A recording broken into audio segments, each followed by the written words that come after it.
Hey folks, this is Vent with Dad's Gaming Addiction, and today we're going to quickly review Size Matters. This is a game that you can find on Steam for about $10. And get your minds out of the gutter, it's not that kind of game. So what is Size Matters? Well, Size Matters is a game where you play as a scientist, and you are shrinking, okay? And you've got to try and figure out the antidote. You've got to put together various chemicals and create this antidote so that you can win. Now, if you run out of time, you lose. So you're going to be shrinking within this laboratory whilst trying to find things that are stashed in cupboards. You're going to be seeing various formulas on the wall, on clipboards, and you're going to be trying to put all of these things together to, again, create this antidote. Now, what I like about the game is that it will give you a lot of different ways to set everything up. Whenever you create a game, there's a beginner, normal, hard, crazy, low gravity, and tiny setting, but there's also a custom setting, and there are 3 pages of different things to customize. You can customize your start height, your dead height, the height percentage where you can't open things because you're too weak or too small, your current strength at the moment, movement speed, jumping, you can adjust various sliders there, how many formulas that you have to work with, code formulas, water formulas, and so on, processing time for the various pieces of equipment. It's not just a matter of, okay, I found these chemicals, let's smash them together. There are a number of different machines in the lab, and certain chemicals require certain machines, and they are randomized every time.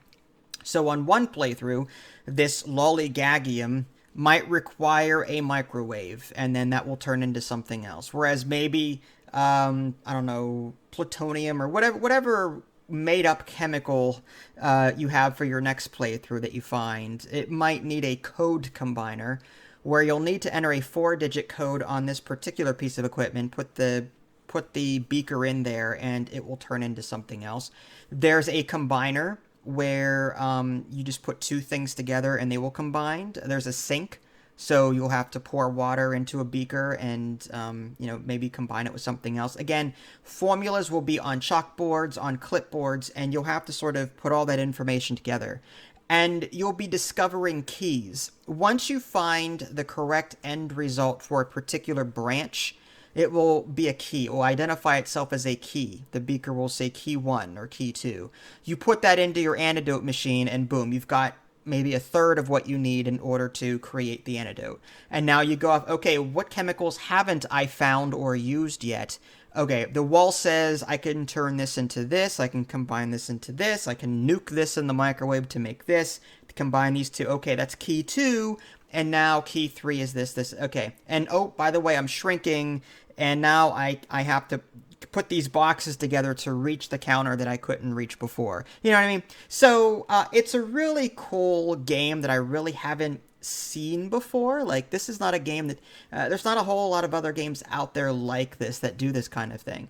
There are also 6 different laboratories, and each time you play, again, the chemicals are randomized, the formulas are randomized, the locations of these things are randomized within that lab. It's a fairly small lab, but there are a number of drawers that you have to go through. Beakers might be hidden behind books, for example. Yeah, so it's really cool, and you can even adjust the time it takes to actually shrink in the first place if you want to make your experience easier. You can also edit the chemical names. You can also spawn these cupcakes during your setup that will stop the timer temporarily. You can enlarge objects with croissants. That's another consumable item. You can turn on breakable flasks and then how long it will take to restore said flasks should you break them. Break velocity, spillable liquids. There's a cheat menu should you want to enable that. So there's a lot of different ways to set up this game and customize it the way you want. But again, there are some presets for you too. I gotta say, I for $10, there's not a whole lot here.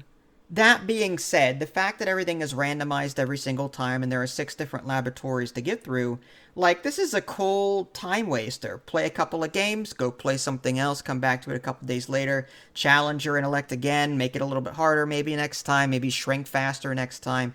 I think the customization options really sell it for me. Again, you're just doing the same thing every time, trying to find the antidote before you shrink to the point where you lose. But I mean, it's simple. But the amount of different ways you can play this game as the result of that custom setup is amazing. It's diverse. So, do I recommend this one? Absolutely. It's a lot of fun. It's very hectic, and you'll be using your brain a little bit. Again, you can ramp up the difficulty, up the number of formulas that you have to put together and work with if you want to. But I suggest putting it on beginner or maybe even on custom and increasing the time to shrink completely so that you're not, trying to mess with the controls. That's my only complaint, really. There were a couple of times where if you have to hold in left click to carry something, and sometimes I will run into, say, a wall or a desk or something, and then my beaker will disappear. I'm like, well, where did it go? And I'm looking around. There's no crouch button in this game, of all things, so I can't crouch. And here the beaker is, like, stuck in the desk, like it was wedged in the desk or something or other, and I couldn't get it. So there is some instances where items will be lost or clipped into things that you can't get them anymore, and the lack of a crouch button or way to get around kind of sucks. Other than that, and interacting with objects isn't all that clear cut sometimes. Like when you're holding the object, the beaker, you have to hover your mouse over the equipment and hit E, and then the beaker will auto insert into the machine or in the microwave. So that takes some getting used to. But once you get the hang of how everything is interactable, then I think you'll be in good shape. If you guys haven't already, subscribe to me on Twitch and YouTube. That way you can stay up to date with any new content I happen to publish. This is Vince. Thanks for watching, and I'll catch you guys next time.